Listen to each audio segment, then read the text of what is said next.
What's going on, everybody? My name is Enrique Pinheiro, and welcome back to the Hawk Show Talk Show, a Seattle Seahawks podcast. You can find me on Spotify, Apple Podcasts, Google Podcasts, as well as YouTube. And I'm also very active on my Instagram. And my handle on all these platforms is at Hawk Show Talk Show or the Hawk Show Talk Show. Check them out and enjoy.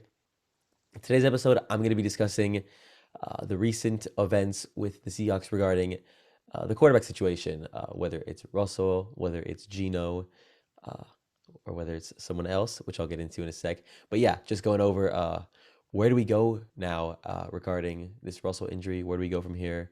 So yeah, let's get right into it. Let's talk some Hawk. So uh, this past week in Week 5 against the Los Angeles Rams on Thursday Night Football, I was actually at the game. It was my first Seahawks game I went to in over 2 years, and it was really exciting, really fun. But I believe in the third quarter, Aaron Donald was going in for like a sack on Russell, like into pressure.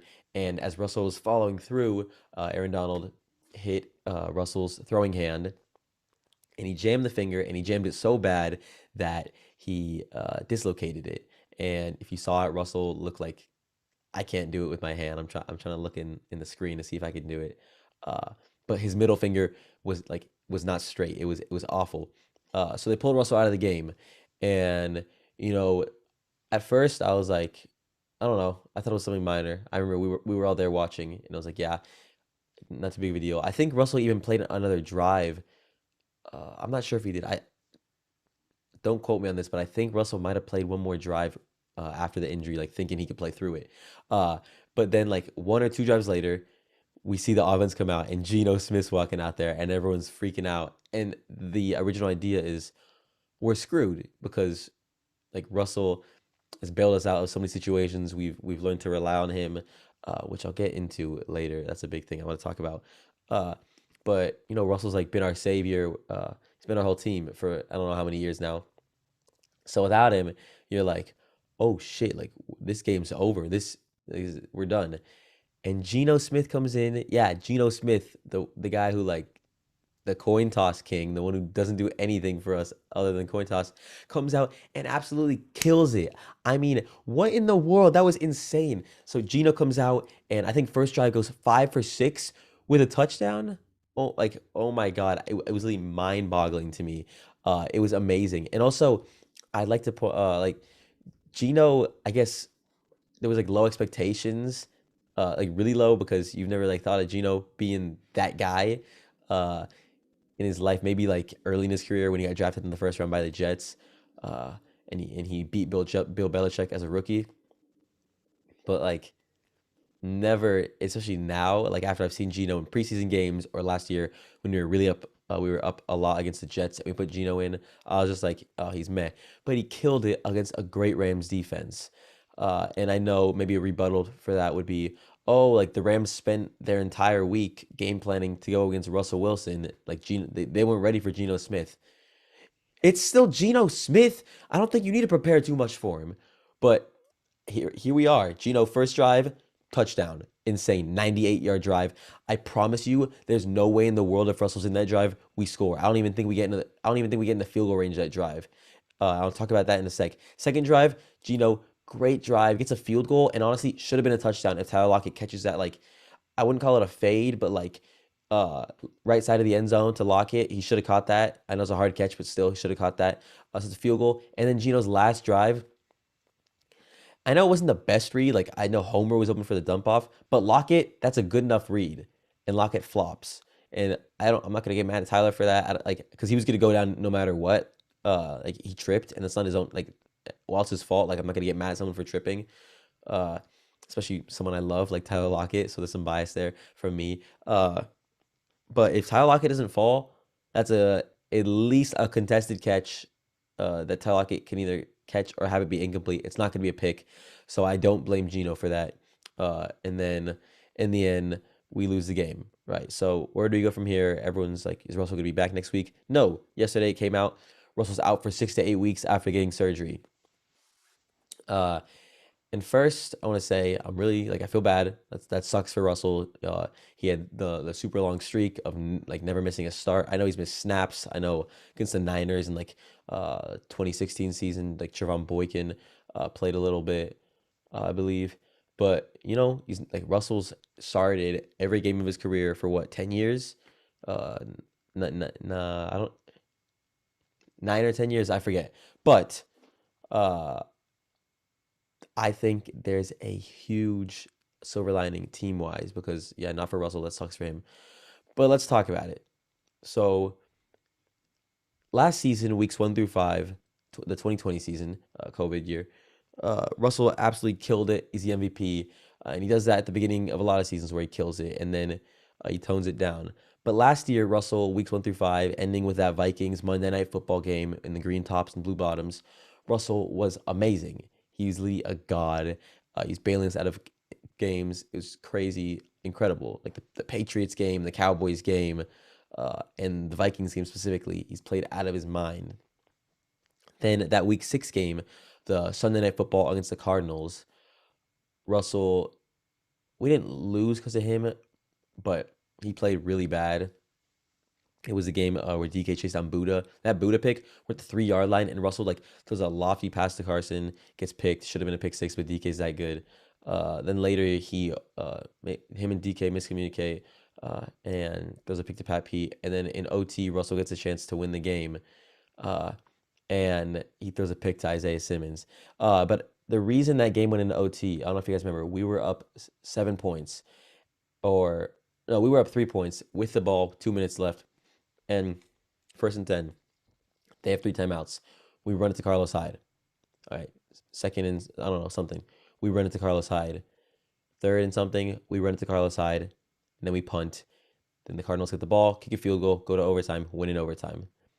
We have Russell Wilson. Why didn't we put the ball in his hands? And it's too late to rant on that game now, but this is just foreshadowing. So that year we didn't rely on Russell in the clutch. And I know you should be able to trust your run game, especially in like the game script that we were in. But just as the year progressed, Russell became less and less of that savior guy. Like we had a lot of bad, like really ugly wins last year, like against the Washington football team. We barely won that game. I think Dunlap got the game-winning sack, but we won by less than 1 touchdown against Dwayne Haskins. Uh, the Jets game was a great win. I won't stop that. But we played the Niners in Week 17, and I don't even remember who their quarterback was. Was it C.J. Beathard? Was it Nick Mullins? I don't know. But we barely win that game. That's awful. We literally lost to the Giants without Saquon Barkley. Like the when we beat the Rams to secure the divisional spot, that was a really ugly win. And I know it's more excusable because the Rams are great, but still, like so many ugly wins. And when you win, you don't adapt, you don't make changes. You're like, especially Pete. Like people would ask him after the games, they'd be like, "Are you not concerned that you just barely beat this team?" And he'd be like, "A win's a win." Like yeah, he'd have that mentality that as long as we're winning, everything's fine, and that's not the case. But and then, sorry, I got a little sidetracked there. But moving into this year, Russell has not been that clutch quarterback. Like he hasn't choked or anything. He just threw his first pick just now in week 5 is a bad read. Ramsey was all over Lockett. Super tight window. Throws a pick. But Russell's hasn't been bad, but he hasn't been like clutch or like our savior or like $35 million worth this year. And I know it's like easy for me to say as a fan. But Russell has not been what we expect him to be. The offense has been really, really bad in all 5 weeks. And I would say the best drive of the season so far was led by Geno Smith. That 98-yard drive was our best drive of the year. In the Colts game, we didn't need a great offense. The offense was really good though. But those are 2 of our touchdowns were deep to Lockett, which like that's great. But that's not a consistent, like you can't rely on those. You need to be able to run an offense. Week 2, Titans, same thing. Lockett deep touchdown, Swain deep touchdown. The rest of the game, shit show, no offense. Vikings started off with good offense. DK, the first drive was great. Followed it up with nothing. No more offense in that game.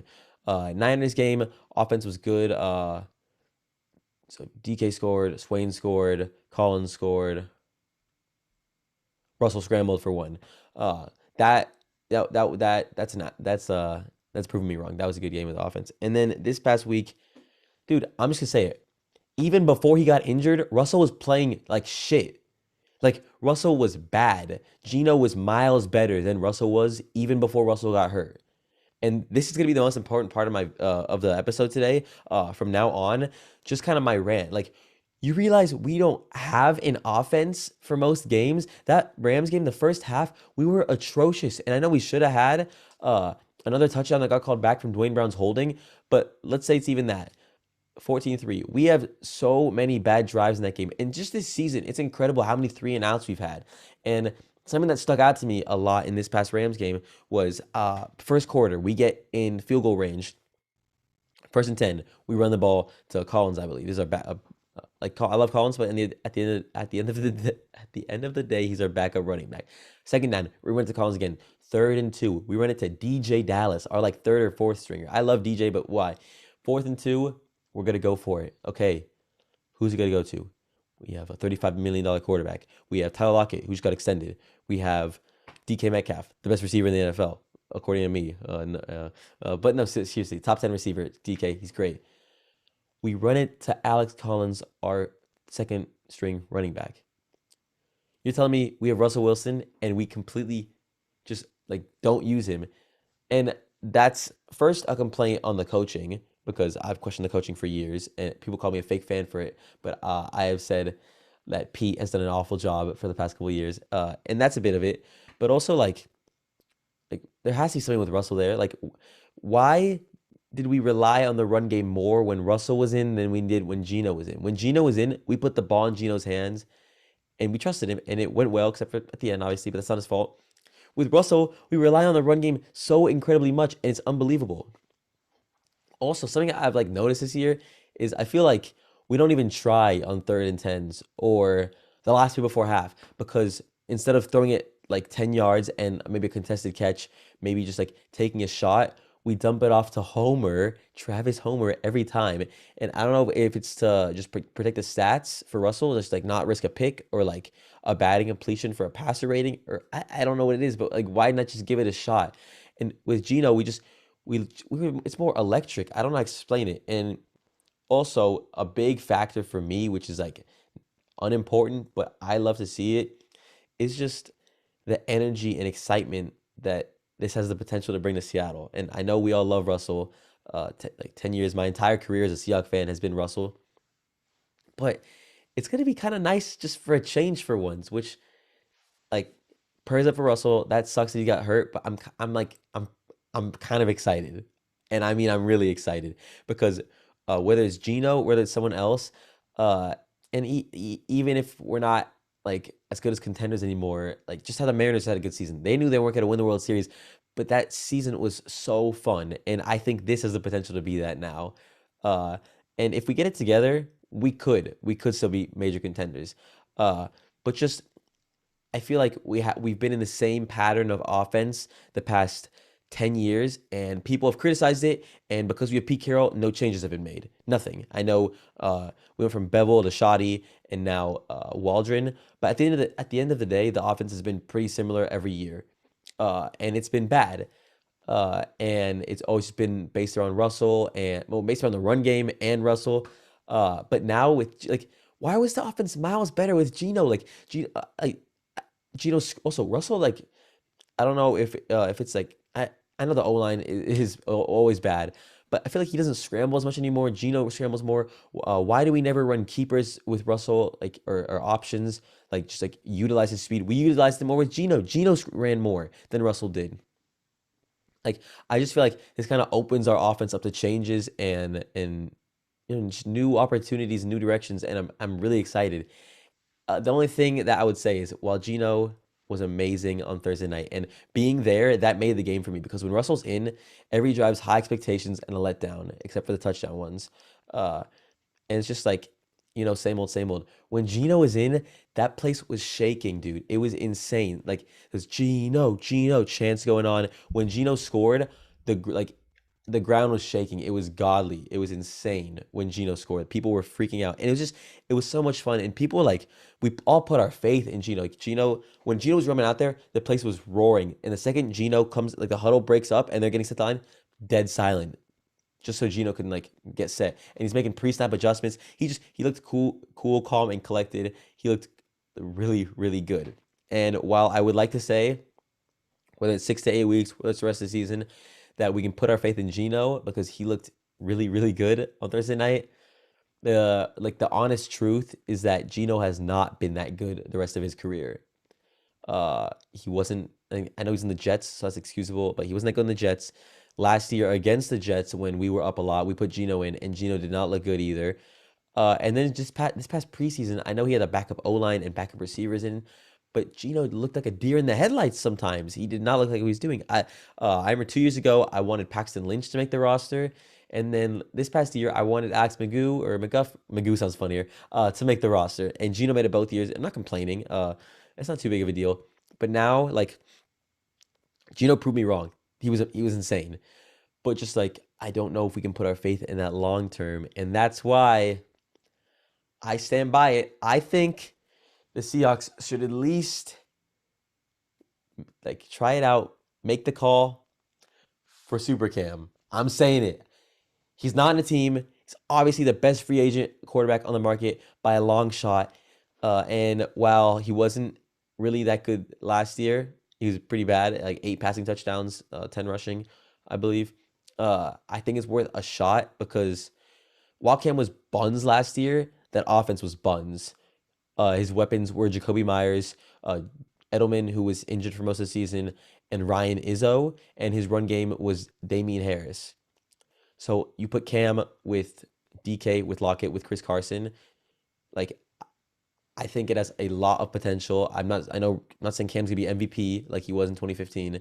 Uh, but I don't know. I think it's really worth a shot. And I think if we wanna, because I think we can contend. If we fix the defense, we have all the pieces. I think we have so much talent, especially on defense and on offense, to contend. And if Cam can just be good enough, he doesn't have to be great. He has to be good enough. I think it's very, very possible that we can still contend. Uh, and with Cam, that opens up our offense to a whole new light. Can you imagine 5 yard line Cam keepers like last year when we played the Patriots, like that type of stuff, and Cam and Chris Carson both like bruisers. It's just be oh my god, I think he'd be so cool and so exciting to see. And just Pete, who never makes changes, I think it's time. Like when else? Like it's like they're begging for us to make a change. And if it was like a 1 week thing, sure, run Geno. This could be up to 2 months. I think Cam, like we need to at least try it. I don't see why not. I know he'll be dirt cheap because he signed with the Patriots last year for like 1 mil. He's not in the team right now. I know the Steelers need a quarterback, and the Dolphins. I know the Texans. They all need QBs. We need a QB. We're the best team there that I just listed, and I remember last year we were like slightly interested having him as a backup. I think no matter like you have to give it a shot right now. So yeah. Anyways, I know this was really long and I said a lot of far-fetched things. But this is my show. I want to have fun. Let me do what I want. And yeah, thank you guys so much for listening or watching.